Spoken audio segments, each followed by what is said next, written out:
Darkness is not an affirmative force. It simply reoccupies the space vacated by the light. This is the Hamilton Corner on American Family Radio.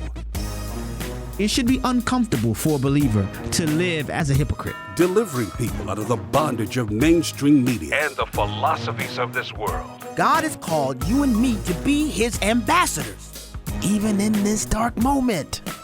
Let's not miss our moment. And now, the Hamilton Corner. Well, good evening, America. Alex McFarland here on the American Family Radio Network, and we have got an incredible show. I'm very honored to be sitting in tonight for attorney, journalist, pastor Abe Hamilton III, as I frequently do. A great honor. And, we've had a lot of guests and done some shows I'm pretty proud of. Very pleased with the people and the content that we have the privilege of sharing. But tonight, I do not overstate the case at all that this may be one of the most significant shows you hear in many a day. You're going to hear some very consequential content regarding your money, the economy, and all of our futures. And to help us talk about things like crypto and tariffs and the stock market and central bank digital currency, CBDC, so many things you're hearing in the news. Tonight, to weigh in on these topics and more, Christian Briggs of Hard Asset Management. He is a leader in the financial sector. He is a consultant for the White House and this administration, renowned for his financial prowess, but also his absolute dedication to integrity and ethical business practices. You talk about China. He knows China. He's run business over there. He, like myself, is very concerned about the national debt and whether or not our nation defaults on the debt, and just the way that we've been spending recklessly, wasting money. Here we are, such a profitable, prosperous nation, and we should not be in the financial duress that we actually are in. And so a voice of reason and a pathway toward responsible management of our assets nationally and personally. I'm very privileged to speak tonight with Christian Briggs of Hard Asset Management, Inc. Mr. Briggs, thank you so much for making time to be with us today. And thank you for what you do for our country. Well, first of all, thanks for being so gracious to put me on your show. A lot of people today don't want to hear what the truth is. There's an old saying in some of the communist countries: it's better to tell them a warm lie than give them the cold truth. And America not being anywhere near that, but we still sometimes want to fall back on, well, I just don't want to know what the reality is, whether it's the debt, whether it's the economy in general, politics, corruption. But I think that the more we know, the more value and the benefit to our overall standard of living. And as believers, we take that insight that's given to us, God-given insight, and we try to put that into real world terms. What does that mean? The action item. So I'm just glad to be here. It's a very big honor to be with so many believers. Your show is huge, obviously. And so whatever I can do to give insight and inspiration on here's what's coming, here's what you can do, I'm happy to do it. Why do you think so many people nowadays, they get themselves into so much debt, credit card debt, they live beyond their means? Why do you think so many people nowadays just don't know how to responsibly handle money? Wow, that's a good question. I don't get asked that much. So let's talk about human behavior. And what is the responsible handling of money? Again, it's a good question because there's two parts.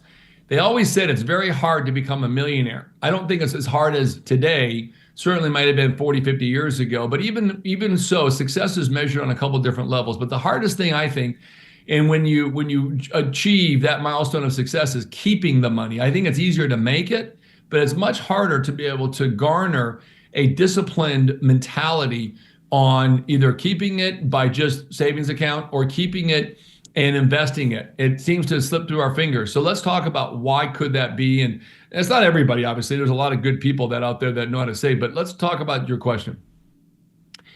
When you grow up with nothing and you have something, it tends to be one of those things that you don't have such a grasp on the understanding of the value of what that is, because you never had it. So it's kind of one of those momentary things where, oh, I have it now, but if I spend it on clothes or cars, it's okay. I'll make the money and continuously make it and have it, and I'll just grow my wealth that way. And we got to realize that the money that is given to us, we got to be good stewards of that, custodians of that money, because it's really not ours. But in saying that, I think what you have is you have a general understanding that credit for the last 40 years, up till the last 2-3 years, was a declining cost. So think about that. The cost of money for 40 years was declining. So that gave us the go-to feeling. We can do anything. It's going to continue. I once said this, and I don't know if it was well received into a few members of Congress. I said, you guys have been giving money away from helicopters since literally the late 80s. And we have basically been willing to accept that money without understanding that this is recoverable money. In other words, it's like when you borrow money at 2%. You still got to pay the debt. Now, of course, that's a very low interest rate. But at the end of the day, when we are achieving high standards or high levels of credit and living to a standard, we have to pay that back. It's not free, even though some people think it's free and it's going to continue forever. I think the greatest perpetuated scam on anybody, American people around the world, was COVID money. This was money that is like a non-recourse loan. It was a non-recourse loan. And I read the stories, and I'm sure you did too, Alex, how many people received hundreds of thousands of dollars, millions of dollars, and thought, well, they came in like, 2 tranches, 3 tranches. So they thought, oh, it's going to keep coming. It's going to keep fulfilling what I need financially. And when the money stopped, well, guess what happened? A lot of them didn't get back into the same business world and made the same kind of money. So they were living on credit cards. The discipline that we must have when we achieve any milestone of success, whether it's 100,000 in the bank or 100 million, is 2 things. 1, appreciate where it came from, maintain the consistency of where you're getting it, and keep that business model going. If it's a one-time thing or a continuation of your business, great. The second thing, which is very important, do you have 2 or 3 years worth of cash in the bank in case something detrimental happens to your livelihood? You got to maintain that. And unfortunately, the Biden administration, through their very, very poor fiscal policies. I mean, their national foreign policy was terrible. It's just bad. But let's talk about the fiscal policy. So now you have this inflation that the bottom half of America, they're basically starving to death. Their wages haven't even come close to keeping up, Alex, with the cost of living. So we're finding that credit card debt and then the associated cost of borrowing that money on credit cards is horrific. It's up to 35-40%, depending upon the bank that issues the cards. There is no way people are going to be able to pay back those types of interest rates in a manner that's consistent with maintaining their credit, because credit card debt hit an all-time high. And when you go against the savings accounts and you go against their other debt, like car loans, okay, boat loans, home loans, HELOC, anything like that, guess what happens? They don't have the increasing capabilities of the wages to maintain those levels of debt. So people, for all intents and purposes, to go back to your original question, it was too cheap of money that was received too easily in credit. Yeah. Wow. Christian, do you know what percentage of American households are insolvent? Well, I'll kind of give you a number that would be the closest to answer your question. Let's talk about Trump first and his first term. When he walked into the White House in 2017, 52% of America was not active in the labor force, which means they just didn't pay taxes. Now, they lived usually on entitlement programs, whether federal, state, local, fully or some kind of a indirect or direct subsidies to their income and their lifestyle. They had no tax base. When he left office, even with COVID, he brought that 52% down to 47%. He lifted more minorities out of what I consider to be the lower income bracket to a middle income, and took people that weren't even in the bracket to a bracket, right? They weren't even in the tax base, and got them. So he was one of the greatest presidents in the history of the United States to be able to go to the money, whether it was the African American, the Latino, it didn't matter. This guy did a lift. Let's talk about Joe Biden walking in. So that 47%, by the time Joe Biden left last year, guess what? We were looking at a 62%. You know why? Because he gave away free money, dependency. If I was to send a check to every American, $10,000 every month, the incentive to work would be, well, not zero, but pretty close to zero for the majority of the people. Okay? Sure. Say for what it is. So now we're at a 62%. When Joe Biden took office, the participation in the labor force, but yet people had less than $1,000 in the bank, was 70%. But when he left office, 80% of America is living paycheck to paycheck with less than $1,000 cash liquid. Okay? That's how bad those policies were. And you'd almost have to think to yourself, was it willfully done? Did they set Trump up in case he was to win the election? Did they set him up with an economy that looks to be, as in the words of our Secretary of Treasury, we're facing the worst financial crisis in U.S. history, far greater than the 2008 markets? And that's a question that we may never specifically be able to answer with 100% certainty, but it sure looks like that. The duck is walking, the duck is quacking, it must be a duck. So I'm going to leave it at that point. But to go back again, it's about 80% of America lives paycheck to paycheck or has less than $1,000, give or take a few bucks, liquid in the bank. That's the worst statistical number in the history of the United States. They were better off during the Civil War. Yeah, exactly. And, I think about this. And by the way, folks, if you're just tuning in, Alex McFarland here on the American Family Radio Network, very honored to glean from the wisdom of Christian Briggs.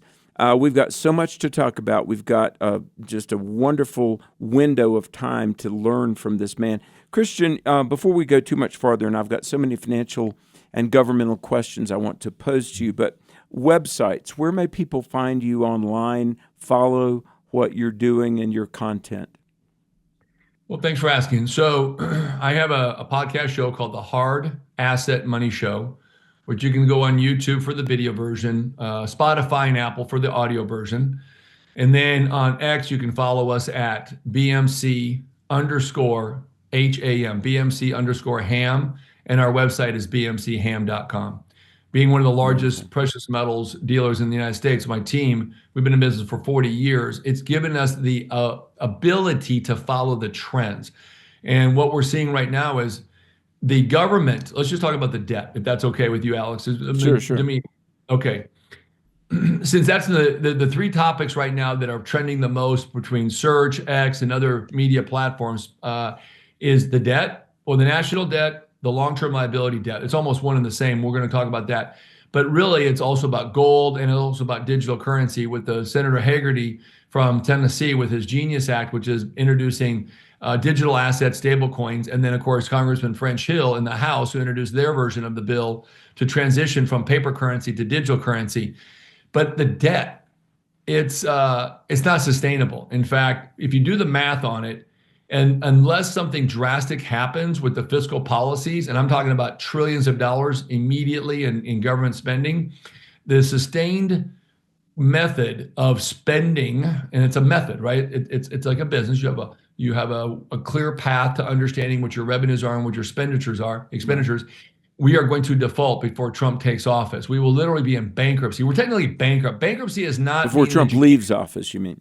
Correct. When Trump leaves office, correct, end of his first term. See, bankruptcy is defined at a very clear understanding. It doesn't mean that you're not able to bring in revenues, that all business has ceased to exist. It means that your revenues, or let's just call it your assets, are far less. Your debts exceed those assets by a multiple margin. Well, fast forward, here we are. If this was a private corporation, I think the shareholders would have put us in voluntary, some type of a reorganization or just liquidation, bankruptcy. Yeah, sure. Hey, we've got to take a brief break. Alex McFarland here.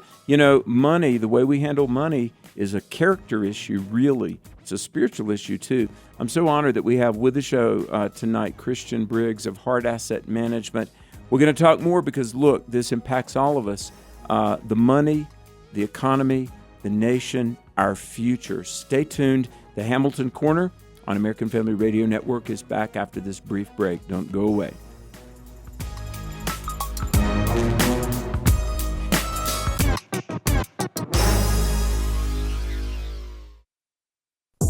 A Discipleship Minute with Joseph Parker.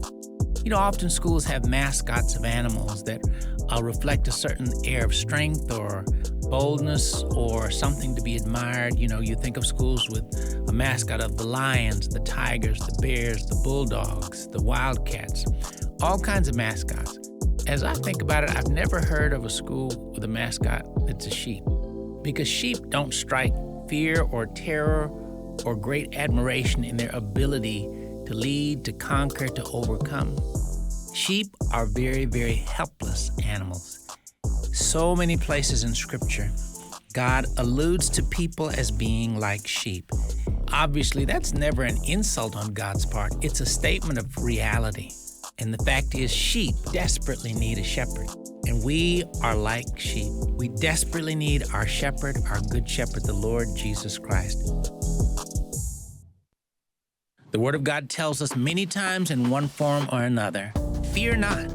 Many people are very fearful about some of the many perils and dangerous happenings that are going on in the world. Psalm 91 verses 1 and 2 tell us, "He who dwells in the secret place of the Most High shall abide under the shadow of the Almighty. I will say of the Lord, He is my refuge and my fortress. My God, in Him I will trust."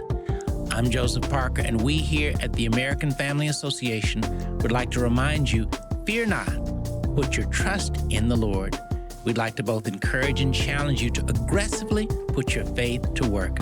And one way to do that is to pray Psalm 91 daily for yourself and your family, and keep your trust in Him.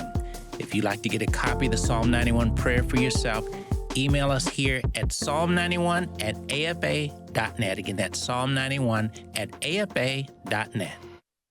Let's see, if something costs less, a lot less, but people are actually happier with it, that sounds like something to look into, and that's MediShare. Maybe you've heard joining MediShare can save you or your family up to $500 a month, and that's huge, but it's also true. People are just happier with it. They love being part of something that reflects and promotes their values and what they believe in. MediShare works, too. It's been around for 30 years now, and members have shared more than $7 billion of each other's bills. People love having telehealth and a huge nationwide PPO network, so yeah, really, you can save a ton and like it better. Imagine being happy with how you're taking care of your health care, whether you're self-employed or part of the gig economy, or you just want a plan that you're happy with. Here you go. You can call right now and get a price within 2 minutes. A very, very smart use of 2 minutes. Here's the number you need. It's 833-44-BIBLE. That's 833-44-BIBLE. 833-44-BIBLE.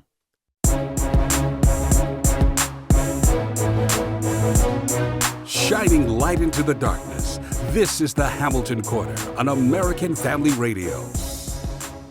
Welcome back to the program. Alex McFarland here, by the way. We've got a lot going on in our world, and my website is alexmcfarland.com. And we've got Dinesh D'Souza. He was a policy analyst under Ronald Reagan, and he's speaking for us May 4th in Myrtle Beach, South Carolina. And if we're doing a speaker series called Conversations That Matter. So if you go to my website, alexmcfarland.com/conversations, we're bringing in Charlie Kirk later in the summer. You know, it's all about God and country. And really, all of us have an opportunity and, frankly, a responsibility to be the citizens that are the solution to the country. It's ultimately the hand of God, but each one of us can play a role in telling the truth and living right and helping our country stay on track. So check out my website if you would, alexmcfarland.com/conversations. And we'd love to have you there May 4th to hear Dinesh D'Souza. You know, one of the other voices that, frankly, I believe God has raised up, and I was so blessed to learn from this man, Christian Briggs. He is playing a role in our government, but he, for many years, has led hard asset management, and he's helping a lot of people, myself included, learn wisdom when it comes to finances. And Christian, I grew up in a very political family, and my parents, campaigned for Reagan and were very much grassroots volunteers. I remember in 1981, my mother and dad were just so upset that the national debt hit, gasp, $1 trillion. That was 1981. And my parents I was young. I didn't understand it, but they were just freaking out that the national debt in 1981 was $1 trillion. Now, fast forward to the present moment. I know it's in the high 30s. What is the national debt right now, Christian? Well, you got two debts, okay? Oh, okay. We have what they call the top line national debt. Top line being the debt that everybody's associated with the number $37 trillion. But we have to be a little bit more understanding of the real debt. It's the long-term liabilities, which are no longer able to be pushed further down, and you cannot negate these. These are liabilities that you must pay. So you have credit card debt, let's call that the national level. You have mortgage debt, which is the long-term liability.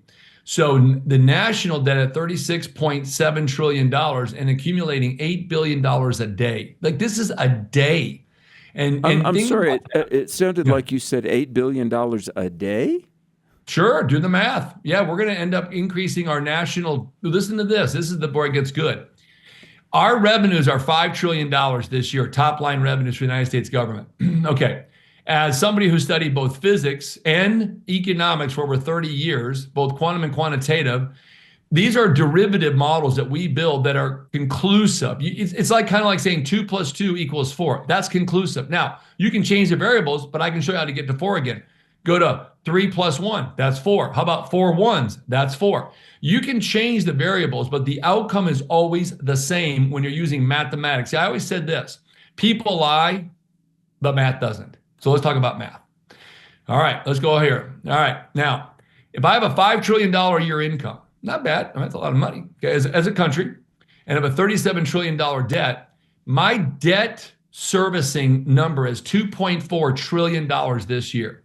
We're going to service the debt. If the 10-year Treasury stays elevated over 4% to 4.25%, right now it's at 4 1/3, the $9 trillion of old debt that's coming due this coming summer will go from 2% to 4.25%, 4, even maybe 4.5%. Now all of a sudden you're talking $2.4 trillion going into this year and now into fiscal 26, which starts October 1st. You're now looking at $7.4 trillion. The $5 trillion we've got in revenues, the $2.4 in interest that we have to have. See, the $5 trillion in revenues that we have, that's already spent. Excluding the interest on the debt, here's what you got. You have an explosion in Social Security. You have almost 20,000 people a day going on Social Security. I'm not quite, but close to it.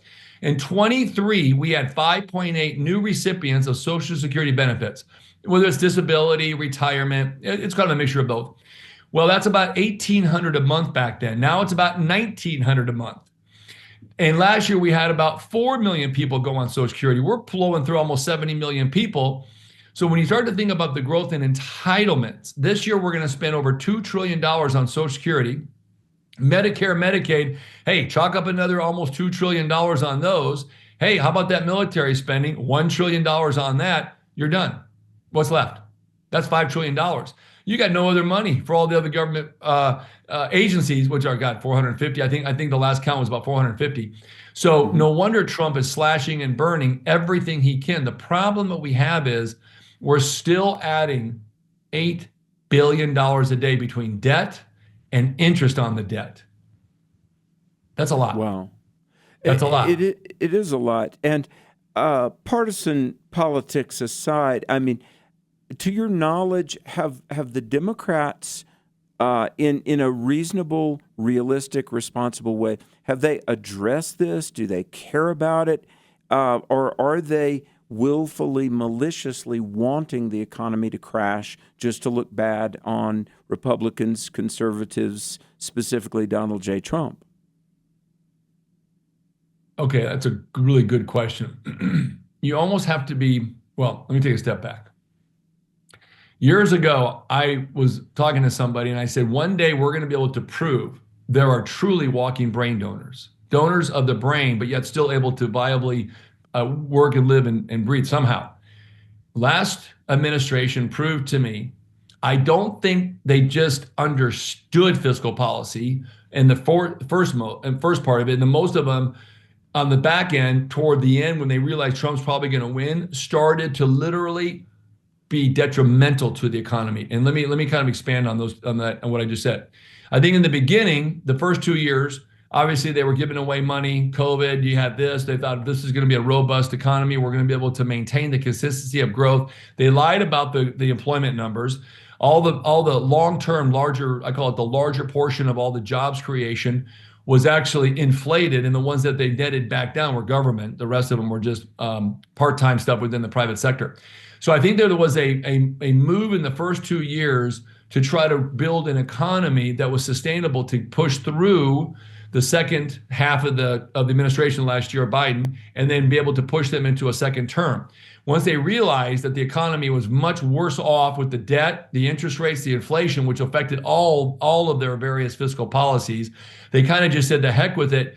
If we got the power of the pen, let's absolutely and immediately, let's jump. Okay, let's go to just spending as much as we can. It doesn't matter. It's kind of like a non-recourse loan. There was no recourse to it.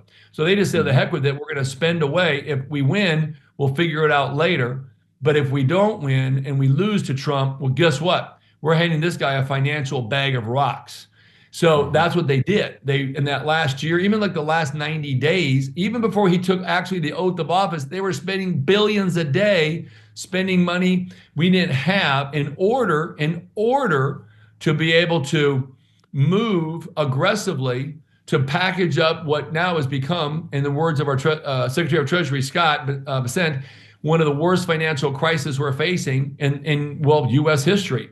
So I think it may have been deny it in the first 2 years. We don't need to worry about it. We're going to build it up. The second 2 years are like, oh boy, what have we done? There's no way to pay this back. So let's just spend between the omnibus bill, the Inflation Reduction Act, and the infrastructure. I mean, these people spend $7 trillion between dedicated money now and dedicated money that's already got to be spent, that was already in the bills for another 10 years.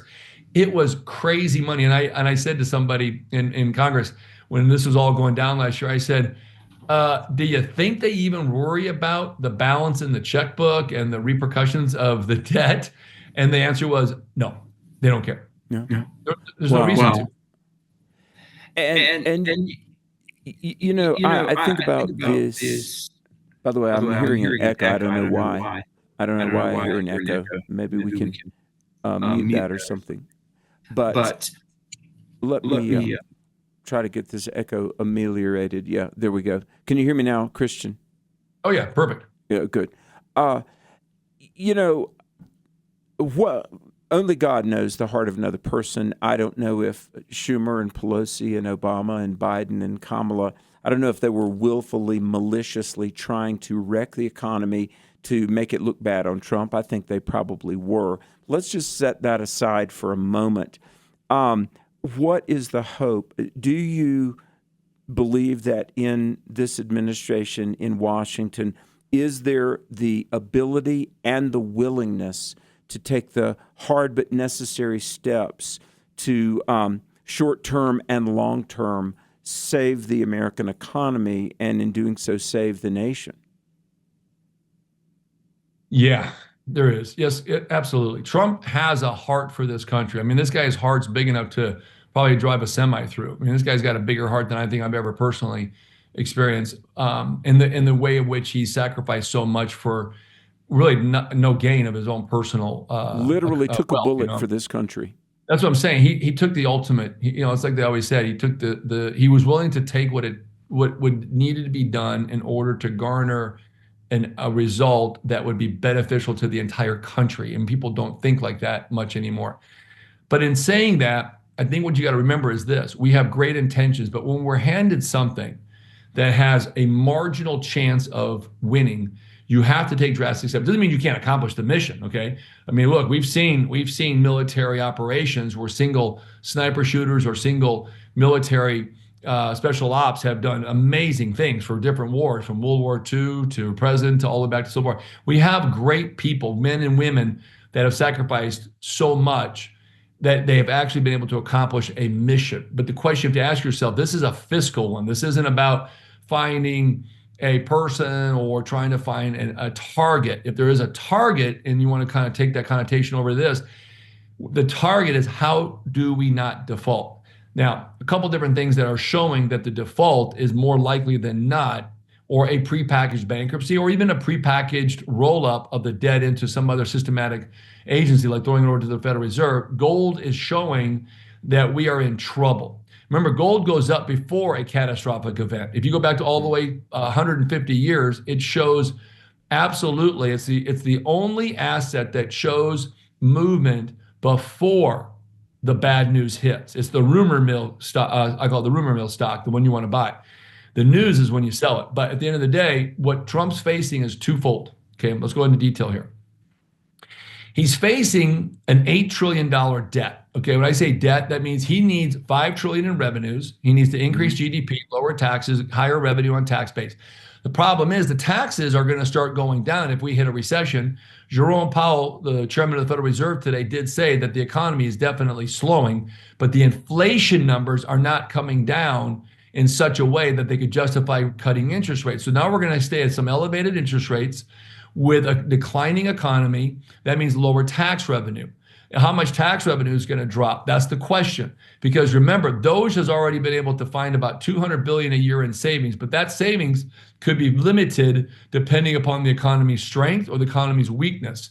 So if the savings is $200 billion, but our tax revenue drops $500 billion because of lower GDP and lower economic indicators that are already showing this, our net is still going to be $300 billion on the wrong side of the equation.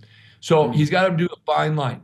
If you lower the dollar's value, you can increase inflation, which is bad, but you lower the dollar, then all of a sudden our manufacturing jobs becoming very attractive here because it lowers the cost of doing business by foreign currencies or foreign governments, foreign companies. So that's a plus.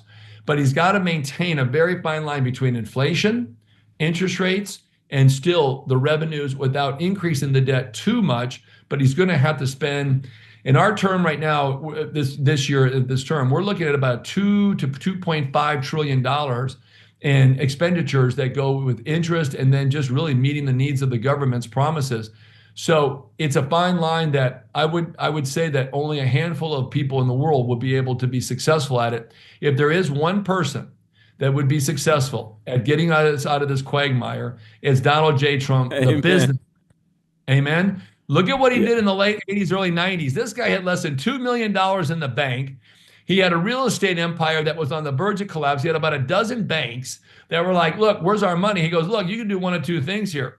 Okay, you can either foreclose and you can own these assets. Good luck selling them, or you can loan me another $1 billion and I'll get us out of this with time. And guess what happened? That was in the late 80s, early 90s. And guess what? It worked. So it's really about leveraging the value of your knowledge with the banks, in this case, governments or private investment, to be able to weather the storm enough to lower the rates, to be able to systematically put together a debt repayment plan. The only thing is, the long-term liabilities now exceed $107 trillion. You can't get out of that. That is Social Security benefits. I would say the majority of it is, but then Medicare and Medicaid go along with that, because if you have Social Security, you're going to have Medicare. If you have Medicare, you're going to have Medicaid. And so you've got that. And then you got military spending, which is going to increase at least 4 or 5% per year, because now we're taking on China and Russia, which they've increased their budgets. So we have to maintain some consistency in increasing our budget so we can have innovation both in software, hardware, and military applications, and such as ships and satellites and missiles and radar and drones and anti-drones and lasers. So you're going to have to stay innovative in order to be able to be the powerhouse. Okay, one, to be competitive in any application. In this case, it's military.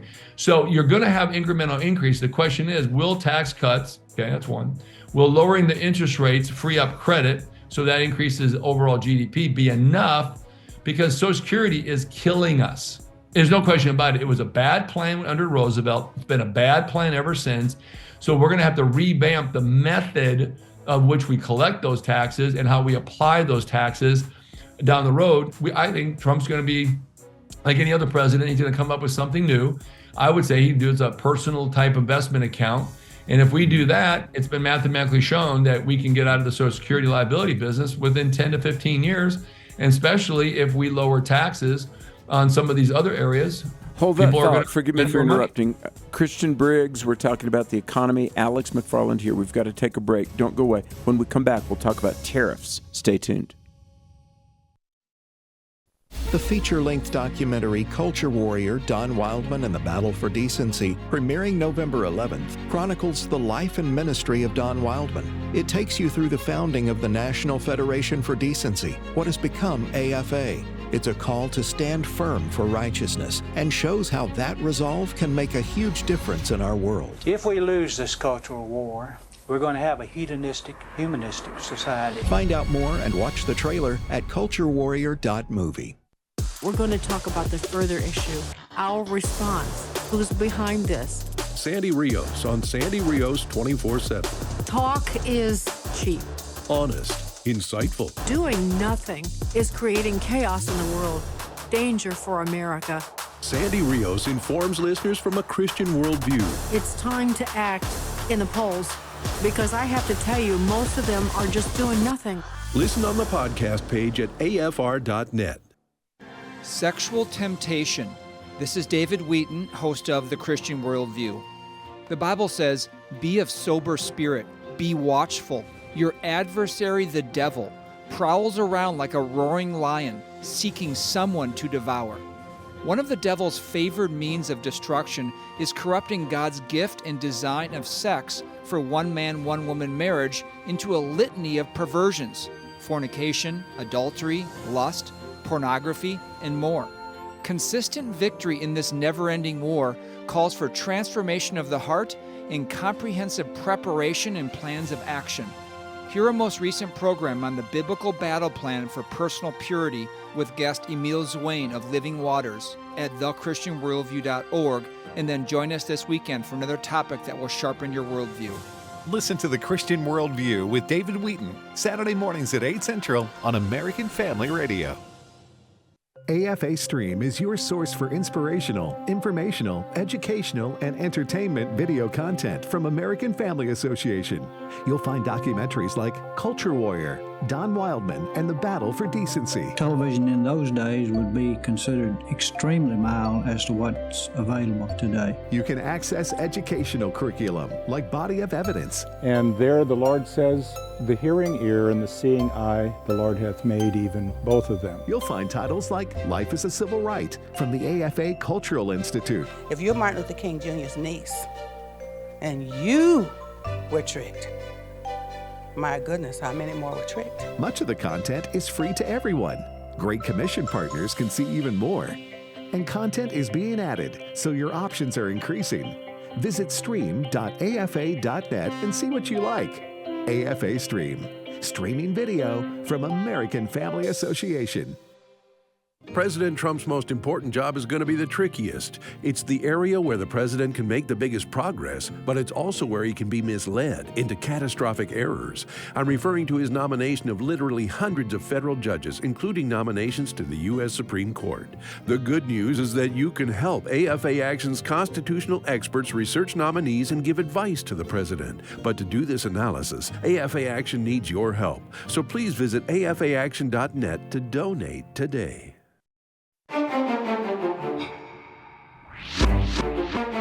The Hamilton Quarter podcast and one-minute commentaries are available at afr.net. Back to the Hamilton Quarter on American Family Radio. Welcome back to the program. We're talking with Christian Briggs. Listen carefully, folks. I want to give some of his online presence. bmcham.com. BMCHAM as in Hard Asset Management. bmcham.com, and then on X, aka Twitter, at BMC_ham, BMC_HAM, ham on Twitter, and then Hard Asset Money Show on YouTube. You can be sure I'm going to be listening to that. I'm learning a lot. By the way, Alex McFarland here. If you recognize my voice, it's probably because of the live 5-day-a-week show on the American Family Radio Network, Exploring the Word. We've been on more than 15 years, some 3,000 shows, and we invite you to listen in. And we're on Facebook as well, Exploring the Word. One last bit of commercial. We have Dinesh D'Souza on May 4th, Myrtle Beach. Now, I'm all over the nation. I'm in a pulpit somewhere, a conference, a camp, a church, somewhere every weekend of the year.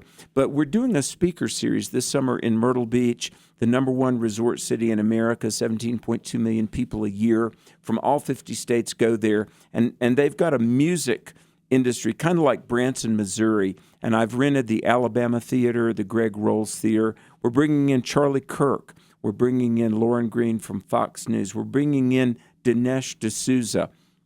Dinesh made the incredible movie. You've got to watch it. And I've known Dinesh 18 years. He is brilliant, an Ivy League. He is truly a great Christian American, served in the Reagan White House. He did a movie called Vindicating Trump that I would urge you to watch. If maybe you're one of these, you're just not so sure about Donald Trump or not. I've met Trump. I've been in many phone call with faith leaders with President Trump on the phone. I've spoken with him personally. You need to see Dinesh's movie, Vindicating Trump. But also, if you want to hear him in person, he is brilliant. May 4th, so it's coming up, in just a month and a half, I'll have Dinesh at the Greg Rolls Theater. He's part of my summer speaker series, Conversations That Matter. And you can learn more about that, alexmcfarland.com/conversations. And we would love for you to come out and get equipped because as Christian Briggs is teaching us, these are tough times. No time to panic, but it is time to have a clear head, be informed, have our house in order. And I thank the Lord that God has raised up Christian Briggs to help our government get its house in order. Christian, I want to talk about tariffs, but before we do, I want to give you a chance to finish. Before the break, you were talking about a plan going forward. And I also, with just this one segment left, I want you to give us some homework assignment about, getting our house in order, having our house in order. If, as you say, gold goes up just before an economic crisis, there are probably, countless people listening right now, and they think, millions, billions, thousands. Look, I'm dealing with hundreds of dollars, not millions of dollars. What advice do you have for us in getting our house in order? And may God also grant that our government gets its financial house in order. But moving forward, what advice do you have for us? Two things. The number one thing that people need to do is they have to look at their debt to income ratio. You always want to have no more than 50% of your net income servicing your debt. That was also your monthly expenses. You really got to, if you're making $100,000 a year and you have about an $8,000+ a month after taxes, let's say you have $6,000, your cumulative cost of living should really not exceed $3,000 to $4,000 per month. You always want to have about 15 to 20% of your net income into savings. Now, one thing to make a note is that gold, again, even though we do deal in it, we don't want to try to make it sound like it's the only investment, but actually since 2000, it just was made known today that it outperformed the S&P 500 during that period from 2000 to current.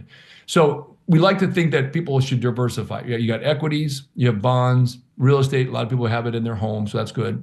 And then you have gold because obviously it's gone up, 60% in the past 2 years, where the equity markets haven't even come close to that. So we know that it does move aggressively prior to something, and that something is always bad news. So as we try to transition from a lot of the, I call it the helicopter money and the low interest rates that we've been so fortunate to have for over 40 years, to higher rates, less liquidity, higher cost of borrowing, higher cost of living with inflation, gold is obviously helping to create a wealth where systematically some of the other assets, I call it soft assets, are now starting to decline. So you always got to have a diversified, 20% of your money should be, of your investment capital long-term, should be in precious metals. So that's good advice, how can people, you say, debt servicing, no more than 50% of our monthly income should go to that. Now, a mortgage, a car loan.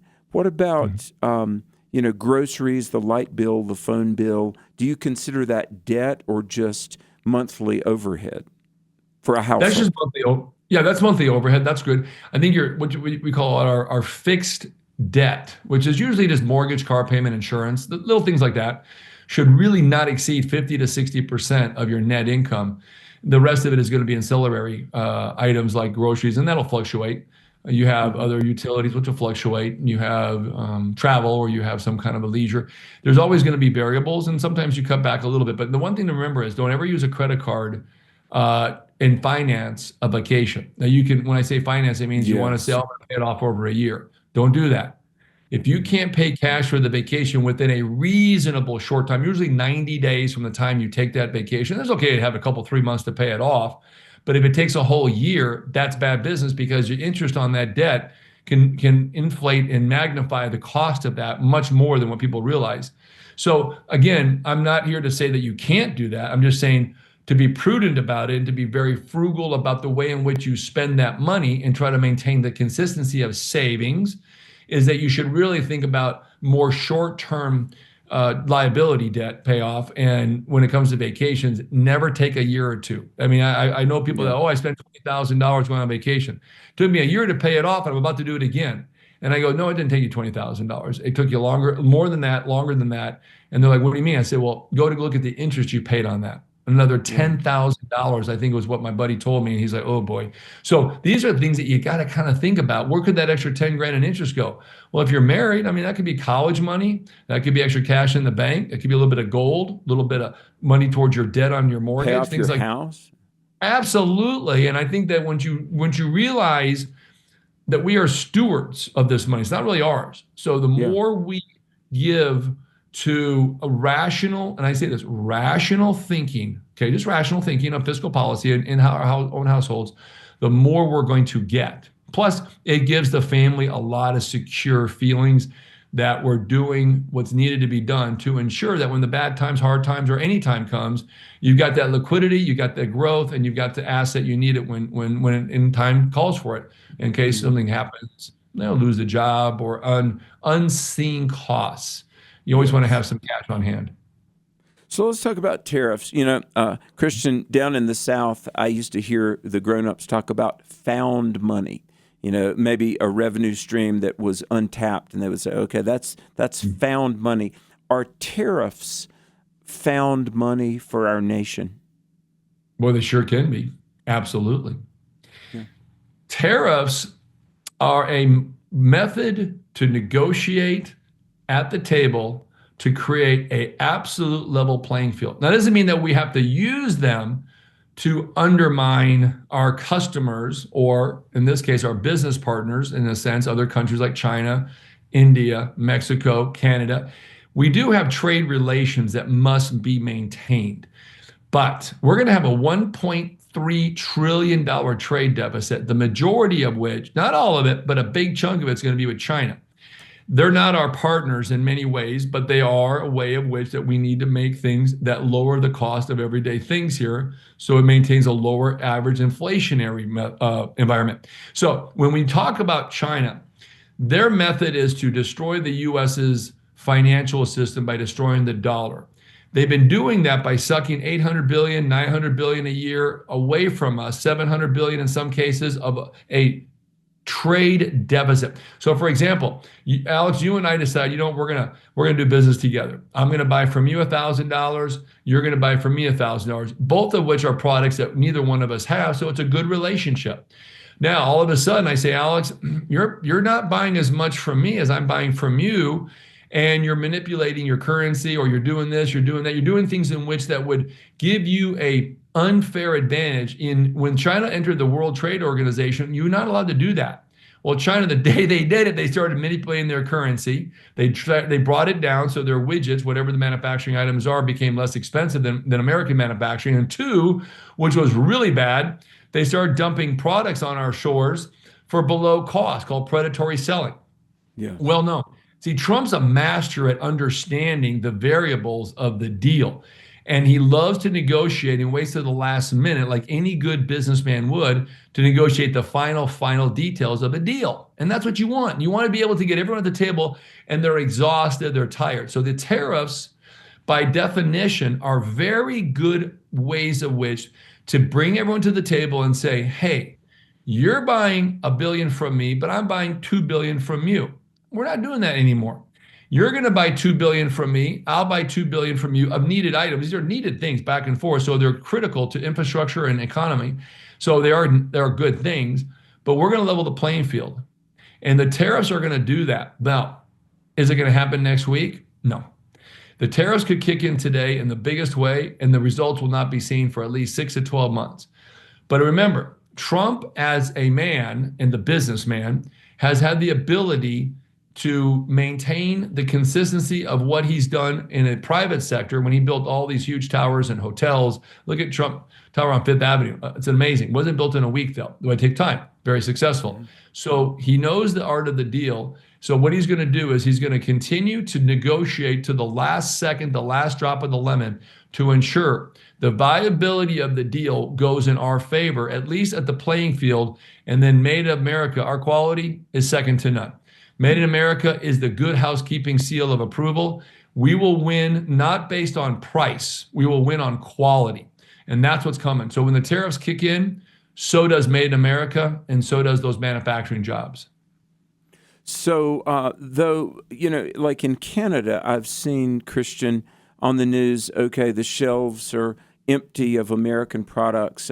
What about the retaliation? And, of course, the left is saying, oh, my goodness, this is destroying diplomatic relations with, countries.